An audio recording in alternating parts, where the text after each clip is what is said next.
Jackson, and we were reminded how, and you mentioned it yesterday, how tough it is to be a road team to win. On Saturday, home teams putting the hammer down by about halftime.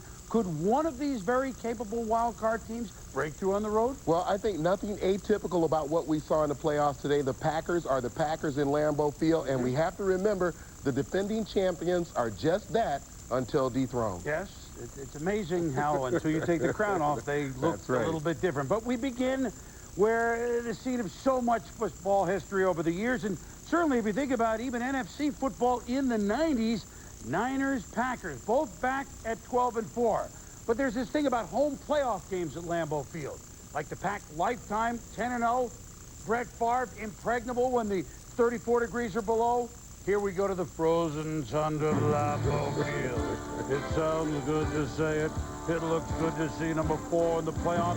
And his one-time position coach, Steve Mariucci, once on Mike Holmgren's staff in Green Bay.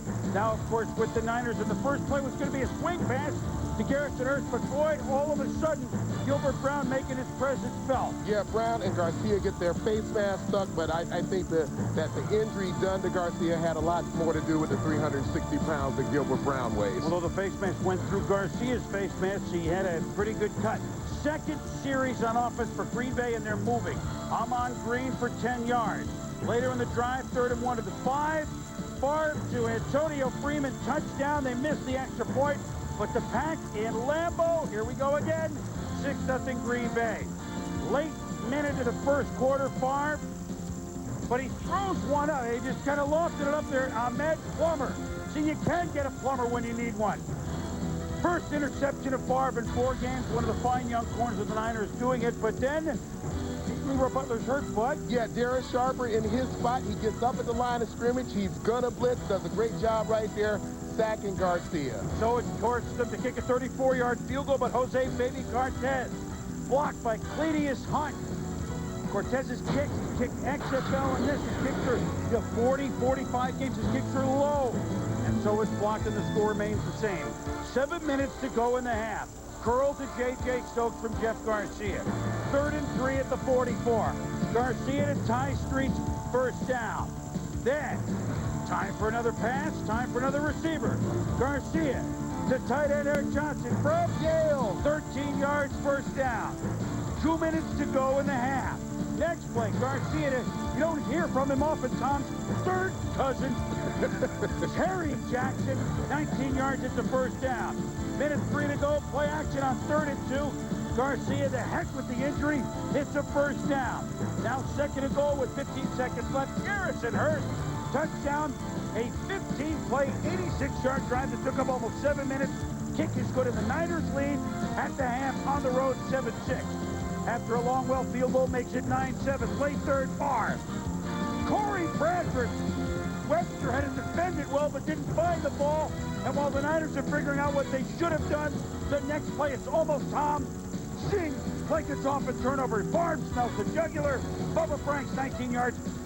2-point conversion failed. Interesting, and so it's 15-7. 10th touchdown this year for Bubba Franks. So here come the Niners. Screen pass to Garrison Hurst. What a block by Pro Bowler Ray Brown. 22-yard reception. Next play. Hurst starting to feel it a little bit. 12 yards, first down. Later in the drive, 30 to watch everybody coming. But Garcia hangs it up to Ty Streets of San Francisco. Carl Malden couldn't have done it better. Touchdown. Jamal Reynolds gonna blitz here. Great job of blitz pickup by Garrison Hurst.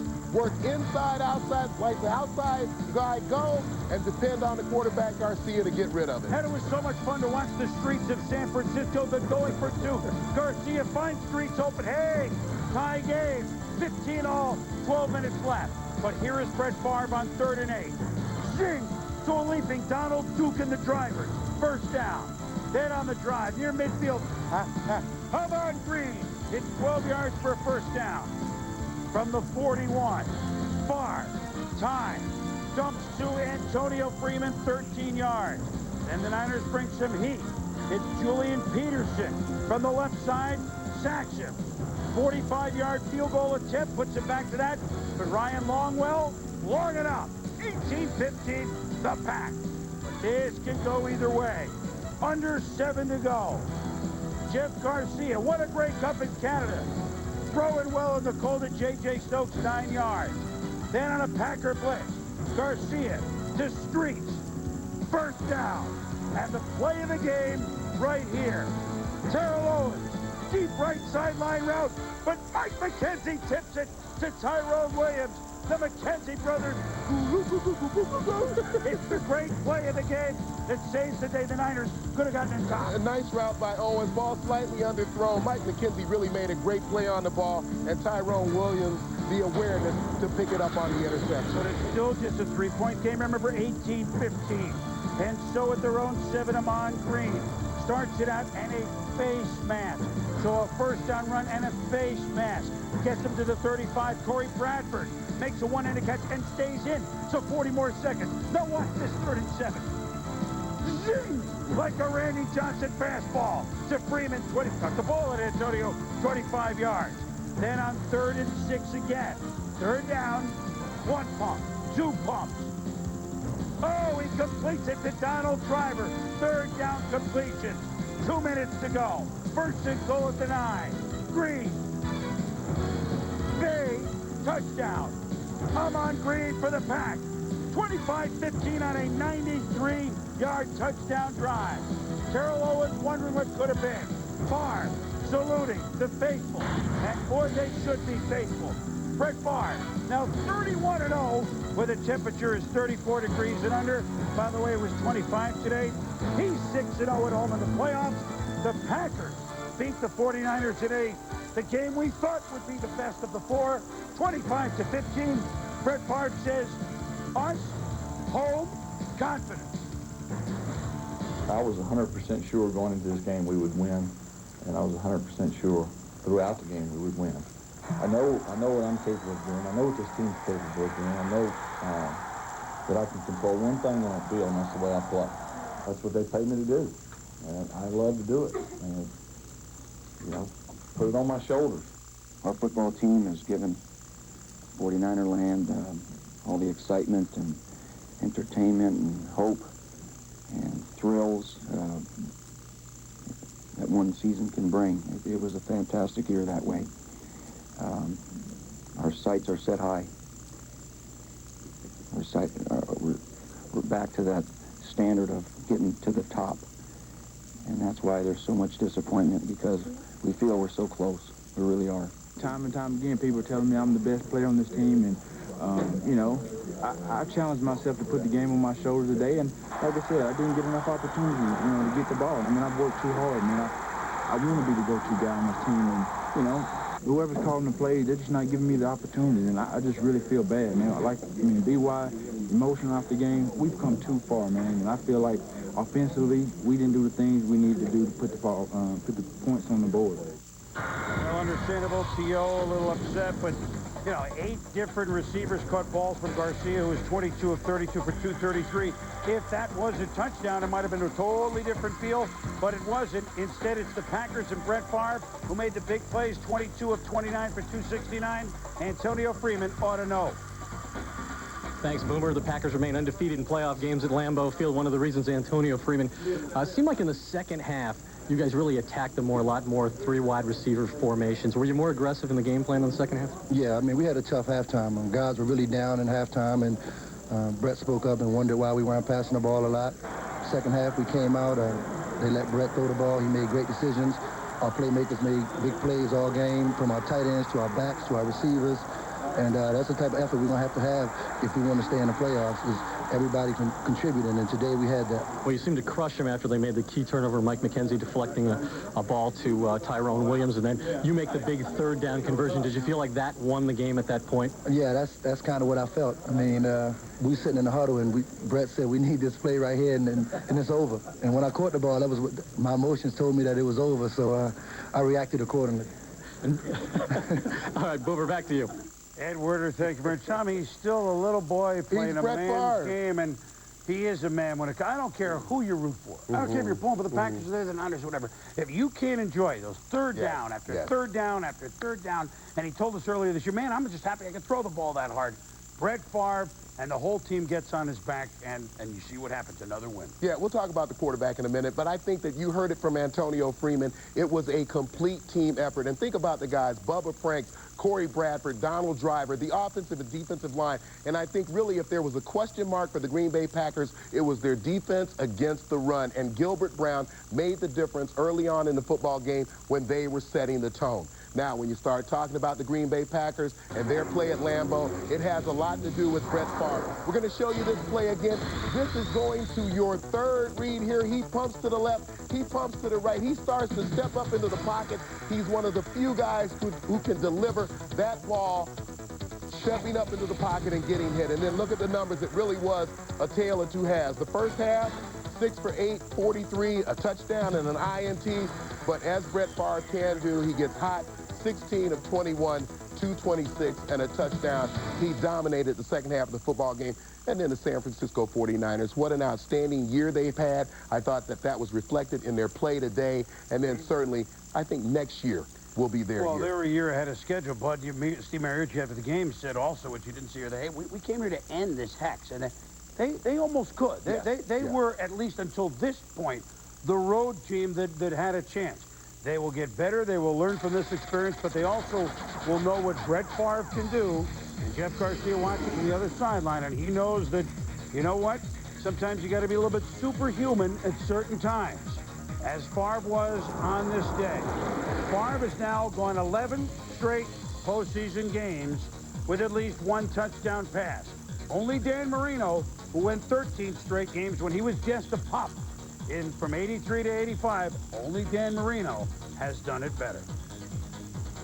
Inside the Numbers is brought to you by Visa. It's fans want to be. Second game, the last of the four, the defending champion Baltimore Ravens and Brian Billick against Dave Wannstedt and the Dolphins, 7-1 at home this year. Opening kickoff, and here's Miami's offense. They're going to get a fumble from Jermaine Lewis, who's, very good Pro Bowl return man, and Miami in business at the 24, right out of the chute. So on 1st and 10, Ray Lewis and company already going to be tested. Jay Fiedler. But look at Jamie Sharper. What a good day for the Sharper family on defense, Tom. Jamie and Darren, no gain. Lamar Smith, 1 is an accident, 2 is a tackle. Tackled by Lewis for a 2-yard gain. Fiedler on 3rd and 8 tries to pick up the first down. He stopped short by Lewis. It's a field goal. Mare, 3-0 Miami. Marvin Lewis's defense doing it again. Later in the first, Matt Turk punts it into the end zone, but then gets involved in a scrum between him and Edgerton Harwell. Edgerton Harwell, why? Harwell was punching Miami teammate Twan Russell. Harwell ejected. Ball penalty put back at the 10-yard line. So in a 3-0 game, let's see. Passing offenses go to different receivers. What do the running offenses do, Tom? That was Mo Williams. Yeah, this was a defining drive. You saw Mo Williams right there. Then Jason Brookins up the middle for 7 yards. Terry Allen getting into the mix. He busts up the middle for 13-yard gain. And you see the yards after the initial hit. Finally, the direct snap to Jermaine Lewis will gain 5 yards. And even Elvis Gerbach, the quarterback. Don't throw it, just run it. 4 yards, 5 different runners. This drive, I thought, exemplified what the Ravens wanted to do. And it's Terry Allen. Here's a man that knows the 90-yard drive. Booyah! The original first career booyah on the sidelines for Ray Lewis, and the Ravens have a 7-3 lead. Gerbach, hey, wait a minute. It's 3rd and 1 from your own 8. It's a 7-3 game in the third, and that's a 44-yard pickup to Travis Taylor. 2 plays later, it's Taylor again. Reverse, 15 yards, so from their own 10. The Ravens saying, oh, Miami, you got a good defense, but we're going to move it on you. And bless my soul, nothing wrong with me. Elvis to Taylor. Touchdown. 14-3, Baltimore. Miami trying to get in it. Here's the second. Here's the original booyah. Peter Boulware knocks the ball out. Ravens recover. Field goal, 17-3. Miami, and even when they're good, are you kidding me? That's a touchdown if James McKnight, A, catches it, B, doesn't dive for it. Instead, Swain starts, picks it off, struts, leads to a field goal. Quite impressive, to say the least. Baltimore Ravens, 20-3 in Miami, who again were 7-1 at home this year. But Baltimore starting to get that head of steam. Terry Allen in the end zone. He's with the Hammer. Terry Allen had over 100 yards rushing today, and Terry, the coach said you were going to go back to the kind of football that the team played last year, and you were the key guy running the football. Well, that's the formula that got him there last year, and it seemed to work for him, so I think it's going to work out for us good again. He had those 2 drives of 90 and 99 yards against a very good defense. Could you feel it as those drives were in process that things were on the right track for you guys? Yeah, you really could. The offensive line got into a rhythm up there, and we knew it was going to be hard for them to stop our run game once those guys got started. Is the swagger back for this team? It's definitely back. Okay, thanks, Terry. Let's go back to the studio. Hammer, Terry, thank you. You know, they were 9-6. They lost to Tampa Bay, and then I think Brian Billick said, can you get me that 2000 dossier, that folder? Okay, let's see here. That one worked pretty good. Run the ball, really great defense. No, don't turn it over past once deep, only when necessary. Let's try this plan. You know, Elvis Gerbach played well today, but they have been Dilferized again. This is a game of not turning the ball over. They only had the fumble on the initial kickoff of the game. They play outstanding run defense. They guard against the big play, and today they ran the football for over 200 yards. They had one drive of 90 and another drive of 99 yards. Now, I'm not naive enough to have forgotten what happened last year. See, 19-3 to get into the playoffs, 23 in the wild card round of the playoffs. This looks very similar to what they were able to do last year. And then the time of possession, 38 minutes to 22. 50 carries for 226? Unbelievable. It's like height, right? It's like a high school game. I said a good high school going against a bad high school. And the leading rusher for Miami, Jay Fiedler, with 16 yards. So Baltimore now, 4 playoff games last year, 1 this year heading to Pittsburgh. 1 offensive touchdown allowed on the opening drive of the Tennessee game last year. Yikes. We come back, game balls, coaching news. Presented by Miller Lite. Boomer, my game ball goes to the Ravens offensive line. You mentioned the 50 carries, the 226 rushing yards, only 1 sack allowed against Elvis. An outstanding day for that unit. Did someone say Elvis? Is Brett Favre not really Elvis? Certainly. There he is. Elvis leaving the building after another victory in the postseason at Lambeau Field. Well, plenty of foot certainly in the coaching carousel. Chris Mortensen is reporting that Marty Schottenheimer, coach of the Redskins, has been summoned to an evening meeting Sunday night. Right now, really, with Daniel Snyder, the owner, he could be out as soon as tonight or tomorrow. And a deal with Steve Spurrier, 5 years, $25 million, is imminent. A board has been on this story as well. Len Pasquarelli, ESPN.com, also contributing, reporting that Tony Dungy's firing in Tampa Bay could happen within 48 hours. And Bill Parcells' a hiring could be announced within 5 to 7 days, as Parcells apparently is putting together a staff. Our 2 cents says that there are openings around football, and if Tony Dungy would like one of those, he certainly will be a candidate if he would like it this year, if this in all deed goes down in the next 48 hours as reported. When we return, we get set for the divisional round. Time. So we're set in the AFC Saturday evening at frosty Foxborough. There it is at the Patriots, 25 years after that great playoff game they had in Oakland. The Ravens now go to Pittsburgh, where they have won 3 straight games, and Pittsburgh kicker Chris Brown will be thinking about things a little bit. The bus should be back for the first time in 2 months. That's the Sunday game. So 2 tight ones, Tom. Well, I think when you talk about Raiders, Pats, it ought to be a great chess match between John Gruden and that offense, and you know, Jerry Rice and company, and then Bill Belichick and his ability to scheme. And then, you know, the Ravens and the Steelers, a slugfest. You know, you had the Ravens running for 200-plus yards today. I think that the Steelers have done it at least 7 times this year. So whoever, you know, establishes that ground game going to have an edge, and it's the Steelers stadiums. Yes. Now, the NFC. It's interesting that defensive teams stayed on one side of the bracket. Eagles at Bears Saturday late afternoon. Now the offensive teams on this side of the bracket. Brett Favre against the all-time gunslinging team, the St. Louis Rams. Marshall Faulk said, what team would give you the most trouble? And he said, us. Interesting. Can they hold on to the ball? Because even Brett might have his hands full. He always struggles in domes, but he is Brett Favre. Well, a lot of O in that game and a lot of defense between the Bears and the Philadelphia Eagles. But you look at this weekend, I think it will reflect what we see next weekend in terms of attempt, in terms of rushing yards, and turnovers, which were 11-3 in favor of the winners, 3 only for the winners, 11 turnovers for the losers. You have to go and do those things and do them well in order to be successful. And then there were 8. Are you ready to talk some I'm football? ready to talk football. We steamroll into the divisional playoffs on NFL Countdown. The Eagles fly to the Windy City where the Monsters await. Monsters of the Midway, baby. Here we come. The hard-hitting Bears look to spoil Donovan's homecoming party. I'm going home, baby.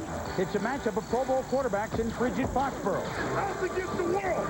No one expects us to do it, but we're going to do it. The AFC East champs may have something to say about that. It's the best weekend in football. This is what you play for right here, baby. This is it right here. We kick it off on NFL Countdown.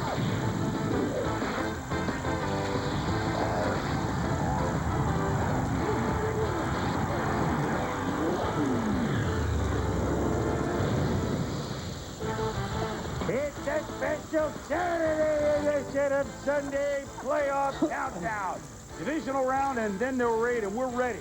I'm Chris Berman, and in our case, and then there were 5. I think you know me. You might know this man, Thomas Jackson. How you doing? Welcome again to New England, snowy New England. Hello, Sterling Sharp. And then there were 4? Well, more? No, you'll see. No, new math. Oh, I had brown guys. Fuzzy math. Steve Young. We're actually up high on the set. 8 o'clock start, yeah. Yeah, 8 o'clock. So Mort is the 5th. He'll be joining us from St. Louis very shortly. Guys, overview of these 2 games today with Chicago and New England at home.